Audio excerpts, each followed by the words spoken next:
All right, y'all, welcome to the JudgeMental Podcast. We're going to talk today more about this friend of the court report that is 60 something pages in the heir to the billionaire divorce. And we are also going to talk about cross examination and more of our issues with just friends of the court in general.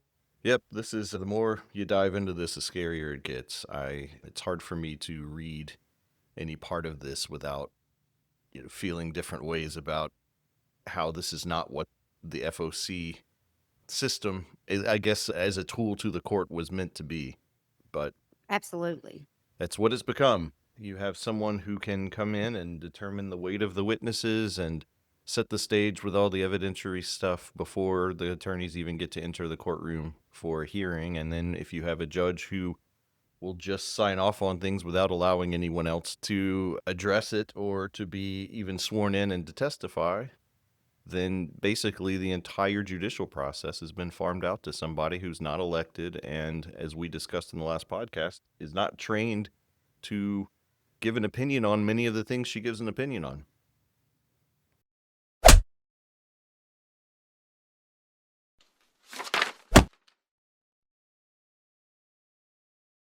Absolutely. And I've read this report. Lawyers are notorious, and I get myself in trouble for this. When you get an order or you get a petition or you get any sort of court document, what's the first thing that you do? Flip to the last page. Absolutely, right? You look at the recommendation, the order, what it is. Yeah. So this is 60 pages. So I looked at the recommendation and obviously was horrified by the recommendation just because, like we talked about on the last podcast, all of the experts, all of this. But I have really sat down and read the writ, the affidavit to disqualify this several times. And it bothers me so much to read it that I have to like step away and come back to it. The amount of information in here and the way it's written by a lawyer who is trained to write things in a very persuasive way. This is not an investigation. This attorney has, like you said, determined the credibility of witnesses, made a legal conclusion, and is writing every single page to justify why she came to that legal conclusion. This is not an investigative report at all. This is essentially a court order. But that's what we're trained to do. And that's what's problematic about having attorneys in these roles, in my opinion, is if I'm going to address something, that's exactly how I'm going to address it. As an attorney, you want to look at, this is the result that I want. This is how I'm going to justify this result. And then you write, as you said, in a persuasive way, and you go through the evidence in a way that points toward the result that you're asking for. And that's how you're Yep. going to approach everything.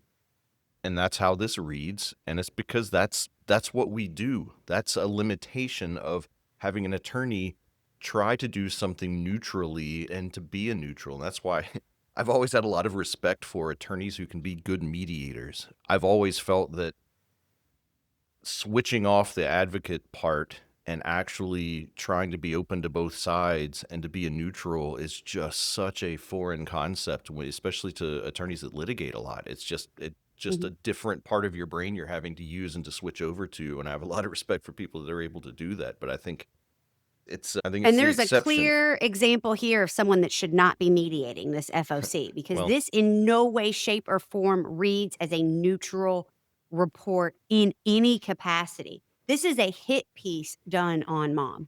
yeah, to me, it highlights a lot. And I want to, taking a step back, we talked about this case before. From the very high level, the first major error that we couldn't get past was the fact that we have a report from someone who hasn't been cross-examined, hasn't been sworn in, and the judge signed off and took action on it before there was a hearing. That is such an egregious error by the judge. So now we're addressing a whole different set of problems, and it goes to a totally different issue aside from I guess it's still tied to the due process issue, right? So the judge signing off on a report and taking action before anyone gets a chance to question the witnesses is a huge due process violation, as we discuss here on the podcast quite a bit, unfortunately, quite a bit as it relates to Division 4. But I think the way that credibility is given to the witnesses and who is picked to be the primary source of information for things, it changes the weight of evidence. It changes the way that things are presented before the parties even get a chance to weigh in on anything or anyone even gets to testify. And I think it goes to the same due process rights that you have if you have a witness who is given so much weight in a report that you are having to undo something from the very beginning of a hearing, and Right. you're not addressing that person for what they testify about in court. You're having to make up for what has been reported by a third party about what somebody said. I don't know. I have a lot of issues with it. I don't know how you can come into court and expect a fair shake when you have, the court is basically, appointed somebody to come in and say, tell me who's important, who's telling the truth, what's the most important evidence, and stack the deck before the parties ever enter the courtroom. That's part bothers 100%. me. The DAC has been stacked, and it is The a DAC has been family with stacked. You heard it here. the family with all the money. And the fact that in this report, there is more, in my opinion, in reading it, there is more weight and deference given to the mother-in-law and the sister-in-law than there is an expert on coercive control. And why is that? Why the hell on this report, which is 60 pages, is it sent out to the mother-in-law, the sister-in-law, a fired nanny or babysitter? I mean, the CC on this is wild. I've never seen that. Have you? No, I found that to be odd, but I also found it to be odd. You look at the list of people that were interviewed and see how many of them are on one part, the father's family here, and you have one family member on the other side. And outside of this case, regardless of this case or another case, those decisions have such a huge impact on the case. And they're being made by someone who isn't elected, who isn't actually the one that's supposed to be judging the case. But so an FOC, as an aid to the court, is sort of investigating something and making some, finding of some facts. If it's limited, these comprehensive who should have custody, it's an outsourcing of the entire judging of the case. It's every Hugh. single bit of it. It's determining who I'm going, the choices of who to interview in this and who to get information from. You have 4 people with one last name, and then you have one person from the other side's family. If you're going to give weight to someone who one party has fired and who has a reason to have a grudge against them and give them a ton of weight, those decisions are supposed to be made by a judge. The credibility of the Yes. witnesses, all of that stuff needs to be by a judge, and it's being predetermined doesn't before you take- even reach the courtroom. It doesn't take a rocket science to think that a mother-in-law and a sister-in-law, especially in a family, and I know you're not from here, and I am not from the upper echelon of Louisville, obviously, but the Bridgman is a well-known family in these high circles, like these judges. They're members of country clubs, and they're, all of that. They run in the same circles to some degree. And when Junior Bridgman passed away, and that is the father of the dad in this case, I mean, it was all over the news talking about the billionaire family. He opened up a ton of franchises. This report even talks about the fact that, like, they all lived on the Bridgman estate, and the FOC got to go to the Bridgman estate. And they are literally micro-analyzing every single thing that mom did while living on this family estate. Like, she's just the crazy person. Like, this is an example to me of when we talked to Dr. Cochiella in the, women framed in family court. This is it. Like, anyone that's in a relationship understands that there's going to be issues, and there's going to be issues with your in-laws, Sure. especially if your in-laws got a ton of money and you're living on their estate. I mean, just take me out back. Do you know what I'm saying? Like, that sounds like my version of hell from the beginning. But I don't understand. People listening need to understand that if your mother-in-law shows up at your house, and this is not in the report, but just the hypothetically, maybe it's happened to me, maybe hasn't, at unannounced at 10 a.m. on a Sunday when you're trying to make brunch and is sitting there doing all this stuff, and you're like, it's not a good time, you need to leave. that's going to be used against you to label you a control freak in your own home, right? Yeah. I mean, we've talked about many times the level of micromanaging and microanalysis of parents and their abilities that goes on in family court that just seems quite out of control, especially, again, as I said in the last podcast about this is a case where joint custody is being recommended, where the parties should be able to make, joint decisions regarding their kids. There is an exception that's recommended for medical care here, but we're still talking about joint custody. But you getting into specific instances like that where someone came over, if someone comes over unannounced and you say something, then it's going to come up regarding the custody of your kids. I can't imagine going through that scrutiny. I pray that I never have to deal with that. But I think, one of the other things that I see, and I saw in my practice, we represented people that were famous or that had a lot of money. You get away with a lot more. I don't think that should be a Yep. surprise in American society. We have, celebrities are treated differently. If people have heard of somebody, we just automatically think of them differently. And you tend to get special treatment, or, there's a huge double standard. And it definitely sort of rings true through this report, but that's not super surprising to me. I was used to that happening, and if I had somebody that could benefit from that as an attorney, I kind of prepared my case knowing that we would have that advantage, that, someone might be starstruck, a judge might be starstruck, or, oh, wow, this is that family. It makes me feel important working on it. I mean, it's just, Yeah. that's human nature, I think. Oh my goodness, that makes me physically ill. Yeah. And I'm sure, I mean, again, this is an FOC with probably 6 years of experience in the law, but I've got a lot of questions. I would like to see timesheets of how much time was spent on investigating mom's witnesses, how much time was spent on the Bridgman estate, the amount of weight that's given to a babysitter that was fired by mom. I mean, can you imagine? This FOC literally puts in the report that this babysitter that was fired, or nanny, I don't know, whatever, there's a difference, but was fired by mom. This nanny said that the mom was, quote, unhinged and maybe schizophrenic. That is borderline defamatory. And the It's FOC not puts a borderline footnote. I, defamatory. I mean, it also says that she's making one of the kids sick. I mean, the report yes, in the FOC report is that mom is making one of the children sick. And that comes which, from a third-party source who has reason to have an issue with mom because mom fired her. right.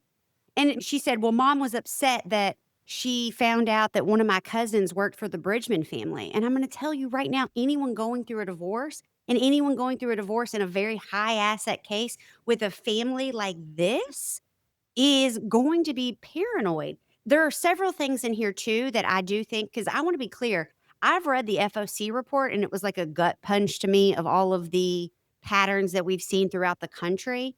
But I am not taking mom's side. I am not taking dad's side. There are some simple things that can be investigated. For example, like one of the things mom says there's coercive control and says that her credit cards were constantly denied, or her frequently, I think is the right verbiage. There's a way to prove that. If Yeah. her credit cards were being declined when she was out, that is probably, an example of what could potentially be financial abuse. In this report, the FOC says something along the lines, just because mom doesn't get everything she desires, that doesn't mean it's financial abuse.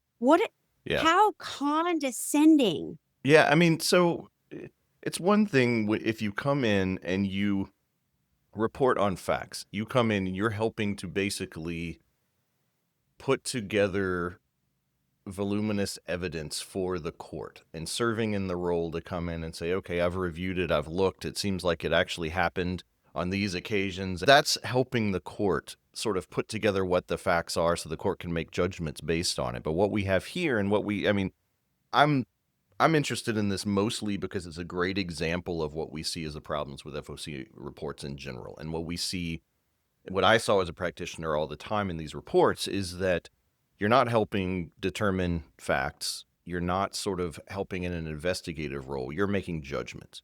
You're looking at Yes. things and saying, this is what I make of it, and this is what you should do about it. And maybe that was what was intended when this role was created. I can't imagine how that would not violate people's due process, given the fact that if we create a role that gets to make judgments on which facts are important and who's telling the truth and why not, and who should get a say in weighing in on evidence or providing facts for this case. I just can't imagine that was the intended use of this process when we're supposed to have a judge do that. That's what the judge is Exactly. supposed to do. Oh, and I can't wait for the cross-examination of this FOC. I mean, quite frankly, I would say this is going to be a full day deposition, maybe 2-day deposition. And just some of the things, and you can tell very clearly. So, like, when I came up, I started practicing law in a very, small town in Eastern Kentucky, and everybody knows everybody and blah, blah, blah. I didn't come up in Louisville, and I don't even really understand the small, close-knit community that is the Louisville bar because, well, if I say that, I'll get in trouble. So I digress. But I think this FOC is one of those people that's like been in the in club and she's not prepared for the litigation that's going to come out of that. Like, for example, even in the report, she says this court is well aware, basically, of undersigned's training in domestic violence. First off, you're making the court a witness on your veracity for truthfulness and your veracity for being an expert, which is inappropriate beyond, right? That's not the court can't be like, "Oh, I happy hour with this FOC, and I know she is spot on DV," or she attended a domestic violence fundraiser, therefore she is the know-all of domestic violence. Well, also, was this person appointed as an expert on domestic violence? Otherwise, I No, really question why that statement was made in this type of report. because it's an attorney being like, "Hey, judge, Oh, I this know. judge knows me. This judge and this is the same FOC that told me to my face, this judge is going to do whatever I say." And I remember being like, I think I was smoking a cigarette. We were having a cocktail and being like, "What in the world wide web did you just say out loud?" Like, the audacity to say something like that was just so I can't find the word. You've probably got a good one in your vocab for Well, how just flabbergasted I was. yeah, I have a lot of problems with that. But you mentioned the cross examination and not being, the cross examination to come. I think it's a lot more complex than you're even portraying it because as an attorney, of course, there are so many things. You file a 60-page report, which selectively reports X, Y, and Z and gives great weight to some people and not to others. And you are opening yourself up for one hell of a cross examination or a deposition. And I think the deposition, if I'm looking at this from a practitioner point of view, that's probably where I would want to do it because the complicating factor is this person is held in high regard by the court. So if you're going to get her on the stand, I mean, she's playing that up in her report. That this judge knows this and she's the one that appointed her. So you run some risk if you get her on the stand and cross-examine her the way that you would someone else that would put a report like this together. Just wear them out for an entire day going through it. If you had an opposing expert in a non-family law case that got into this kind of detail, and if you ever got an expert report that discussed witnesses in the way that this one does, you could just go to town on it. But you run a big risk here attacking the person that the judge has appointed, and that makes it even harder. Whereas if this nanny came in and testified on her own or babysitter, whatever it is, you could rip her apart for every single bit of bias and every single bit of problem, and you don't have the same problems as trying to do that with this FOC in front of the judge that appointed this FOC and maybe had cocktails with. Well, I think that you are going to see the exact same play out when you had Lewis Winter cross-examining the expert that Did no you say longer I'm not gonna say her name, cross-examinating? but that no longer does custodial evaluation. If there is one thing I will say is Lewis Winter and Tom Banks, they are both highly skilled litigators. Tom Banks is an extraordinarily effective cross-examiner, and Lewis Winter wasn't scared to take on a custodial evaluator, in the jurisdiction where this custodial evaluator was hanging out with all of the judges. And I don't believe that he will hold back in any capacity. Additionally, I'm that not new saying you hold back and you don't have to, but my experience and also the case that you're referring to, that didn't go very well. That certainly backfired. I mean, how did backfire? Tell me more. well, there's no way. That's the problem. If you are in court and you have witnesses that participated or were interviewed for the report, if those witnesses were in court, you could tear them apart in a way that you're not going to run into issues with the court. You attack someone that they appointed, it oftentimes goes very poorly. And I think you're referring to a case where, and I've been in that position, you attack the expert that's appointed by the court and the ruling goes against you. You can bring in your own expert who can point out 20 different things that were wrong with the court-appointed report, but the court is, at least in my experience, predisposed to say, well, this is the person I always use. This is the person I know. I see at events. I'm very familiar with this person. No matter what you say, I'm going to give more weight to this person than anybody else you bring in here. And I think that And then again, that's where the attorney says, with all due respect, Your Honor, at this point, I'm talking to the Court of Appeals. yeah, Okay. Because no and no and no. And additionally, you've got this New York counsel that is on that case that came. And I don't think you've watched the motion hour or you didn't witness it no, like in real time. no. But you can't zoom in on her face, obviously, like on Zoom. But I think you're going to have a whole nother dynamic. And I don't engage in this notion that when attorneys do a really good job, I think that the judges are predominantly scared and fearful of these high asset litigators. And I think this is going to be one of those reports that really, really backfires. I wonder if, how custodial evaluators utilize like a software program to write a report? Well, they can. Yeah. I mean, I've definitely seen, as part of my practice, we put reports side by side from the same evaluator, and you could run them through software and see how similar they were. And you can tell that a report spit it out and names were changed and some other facts were put in, but something was used, either that or somebody used a find and replace and used old reports. So we definitely saw some of that happening. And I wonder if this is the same scenario, if there's a system in place. Yeah, I don't know. Oh, I'm just asking questions. The FOC in this case went on to make a determination about domestic violence. While the Hmm. undersigned would not normally address the issue of domestic violence under KRS 403-270, in such a case, due to the lack of the court finding, it's a predominant theme. So she goes on to make a judgment about whether or not domestic violence, like make a ruling Well, that's like a a legal judge. conclusion, and that's something Yes. that, yeah, I mean, there are a lot of problems, technical problems with doing that as a witness and weighing in on, legal conclusions that the court has to make. It's one thing to have recommendations. It's another thing to make legal conclusions in your findings of fact. But, outside of all of that, in my previous statement, I wasn't defending that it might be a problem. I was talking about how that's another issue with this part of the system, is that an attorney should be able to, I mean, from my point of view, you go into trial, a witness should come in as a witness to a trial. They may have been deposed, there may be discovery, the attorneys may have had a chance to find out all kinds of things from these witnesses, but the court should see this witness for the first time. You get them on the stand, then you have a cross-examination that's based on what they said on the stand or what they filed in their report. There shouldn't Mhm. be there should not be some specific weight given to, someone else has already determined that this is the star witness and they are in the best place, and the judge is primed going into any trial of this matter with an idea of who's telling the truth, who's not, who's important, who's not. I think that that's a real issue from a practitioner point of view. But also, I mean, you have to, as a practitioner representing your client, if I'm on the receiving end of a bad report like this, yeah, it's my job to point out every single thing that's wrong with the report. But you also know that the way you do it could backfire.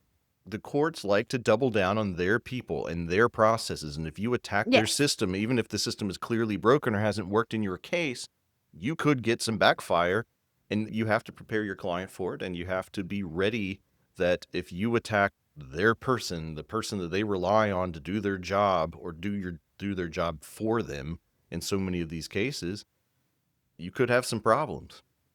I mean, you're Well, not and going to the get point worse of problems than this report, probably. Well, and the point is, that's the whole problem with family court. Like, no one is ever going to be having a conversation about someone, an attorney that's got a client that's been charged with murder, hiring expert after expert and zealously advocating for their client. But in family court, you do have this balancing thing where if you make the judge mad, then the judge will take it out on your client because there's no jury trials. But the notion that attorneys should even have to have in their repertoire, like, oh my gosh, I can't challenge what this FOC said aggressively for fear that it may be taken out on my client. People are fighting for their children. Lit- This I mom agree. lost her children. It I mean, killed and then me. It killed me as a litigator. oh And I yeah, think, okay, if I'm looking at, I'm looking at all of the evidence in this case, and, assuming I've done my job doing discovery and deposing the right people, and I know all of the facts that can be known with due diligence going into a trial, here's how I'm going to present my case. Here's how I'm going to address the things that are adverse to my client. But we're going to start from, we're walking into court, the judge doesn't know, hasn't heard from these witnesses. I'm preparing how I'm going to present this case. That's how court works. This hmm changes everything. You have someone who the court lends a bunch of credibility to because they appointed them. So there's some ego there generally. They're likely someone that they've relied on over and over and over again. And it could make their life harder if they minimize that person. So you're up against those things before you even walk in the door in court. And then that court-appointed person has basically laid out for the court who's important, what facts are important, and it controls the way that you have to try your case. You're not starting with a blank slate 100%. and trying to tell your story and then have your part heard. You're, in large part, just going in and defending something that's already been written and reported to the court and is written in stone, and that just, I can't think of any other analog within the law where you would go into a Nope. trial with things as predetermined as this. And to anyone out there that takes issue with me saying predetermined, if you don't believe that's happening, then tell me why this judge, when a motion was made to enact these recommendations before there's ever a hearing or trial, signed it. That happens Right. all the time. They take these reports, Right. they take them as gospel. This is true. I'm going to move forward with this without having anyone else ever have a say. Neither of these parents got to say a single thing on the record or even probably weren't even present or watching when the judge put this report into action. So it is predetermined in cases. So in the disqual, which I think I have two questions. One, did Judge Ogden even read this 60-page report? Because I'll just go out there on a limb and say, not the brightest crown in the coloring box, but this is next level to actually read this and be like, huh, what? I'm going to read a paragraph here about domestic violence and how what's the word? Insidiary? This Insidious? is. Insidious, yes. Teach me English. At one point during what ended up being a very brief call with Dr. Fontes, who is an expert in coercive control and domestic violence, Doctor indicated her ability to educate the undersigned in matters of domestic violence and coercive control. She stated that even when attorneys understand domestic violence, they often do not have a firm grasp of coercive control. As both the court and counsel are well aware, the undersigned has significant training in the area of domestic violence, specifically in assessing patterns and risk factors, regardless of either Dr. Fontes' expertise or the undersigned expertise. A finding of domestic violence falls strictly in the jurisdiction of this court, and to date, there is not one. So if you have been a victim of domestic violence, or you believe you have been a victim of domestic violence, and you did not seek a domestic violence order, Then do there's no not get domestic an violence. FOC. Yeah, there's no domestic violence, Yeah. none.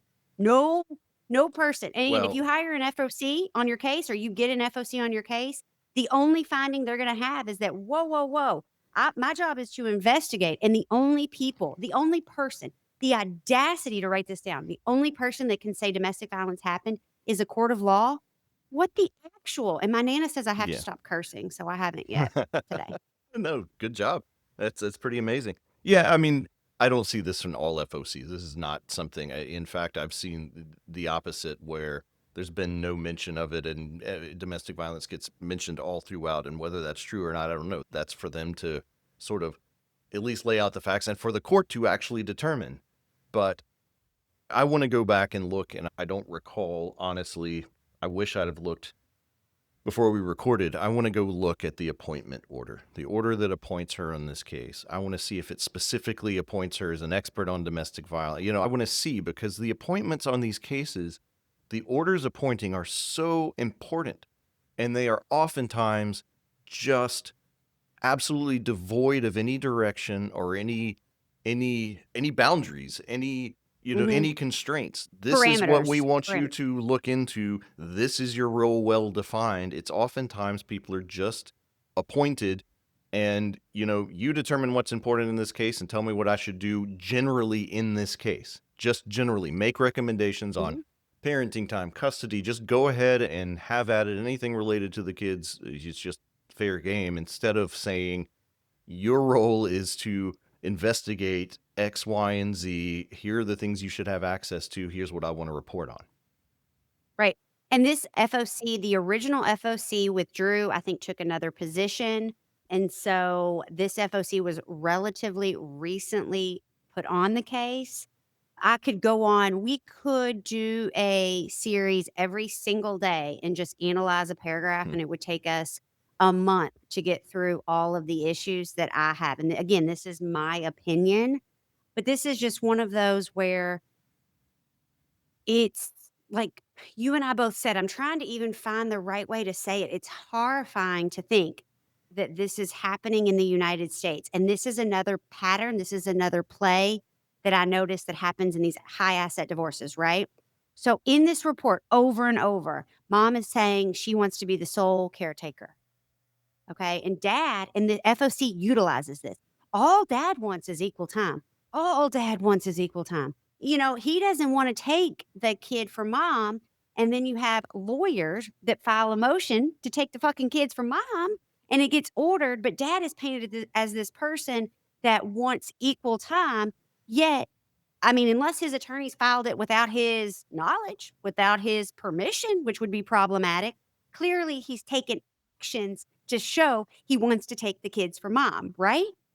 Well, No, seriously, right? This is family court. It's one person against the other. This is one of the issues with a family court system, is that it's one person versus the other. Who wins? And attorneys are going to say, we got this. You've got the upper hand. You need to take action on it right now. And okay, but so let's just say that's what happened, hypothetically. Now, I need a follow-up report from the FOC saying, whoa, I need to amend this because dad never said he wanted to take the kids from mom. Dad said he wanted 50-50 the entire time. But it doesn't matter. It doesn't matter what the parents want. The judge is going to do what the FOC says to do. That's what's happening here.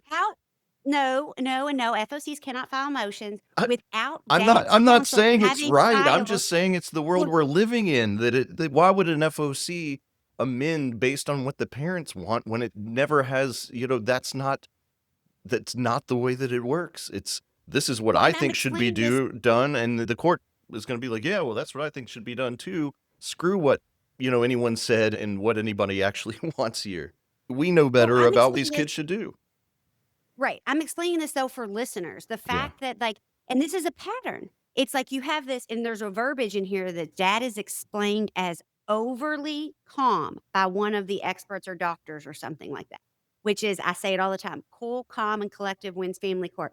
You go in there, you do not have a single emotional response. You say, all I want, Judge, God bless America. I just want my babies half the time. Yeah. Lord, this man is trying to keep my babies. I want them half the time while I work full fucking time, while the other person was the sole caretaker through the kid's entire life. And then just in the therapist's office, oh, I'll do whatever it takes. I have no emotions whatsoever, none. And then go to the FOC and just do. Well, oh, you want to come visit the estate? Come on, FOC. You want to come visit the Bridgman estate? Oh my goodness. Very few people in Louisville ever get to come to the Bridgman estate. Oh my God. You want to see the living area of the Bridgman estate? The funny thing is this sounds over the top, very over the top and simplistic. And it's it's just the reality. Like, that is the reality. But if we, I mean, here's the cynical side of me. If we are determining what should happen with kids and custody and what families should look like in court, then it's an adversarial position, and the attorney that can get their client to stay as calm and on the script that you just read out is going to win. And that's the game that's played. If to anyone out there that's considering litigating the issues in your family, this is what it's like. It is one person versus the other. It is gamesmanship.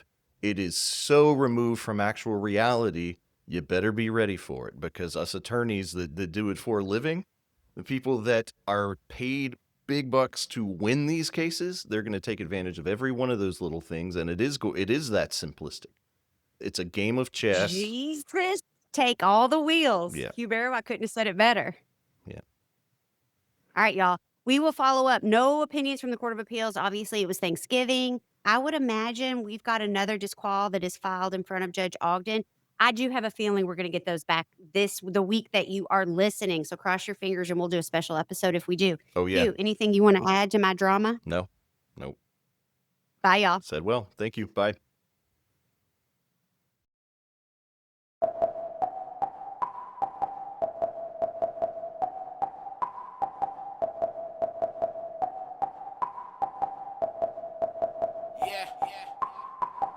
We need some justice. My life is fine, justice. Content of this podcast is for informational and entertainment purposes only. It is not intended to be and should not be construed as legal advice. Engaging with this content does not create an attorney-client relationship between you and the hosts, guests, or their firms. The views and opinions expressed on this podcast are solely those of the individuals involved and do not necessarily reflect the official policy or position of any law firm, company, or organization. We make no representations or warranties regarding the accuracy, completeness, or applicability of the information presented. Any reliance on the information in this podcast is at your own risk. Laws are constantly changing, and every situation is unique. You should always seek the advice of a qualified attorney for your specific legal concerns.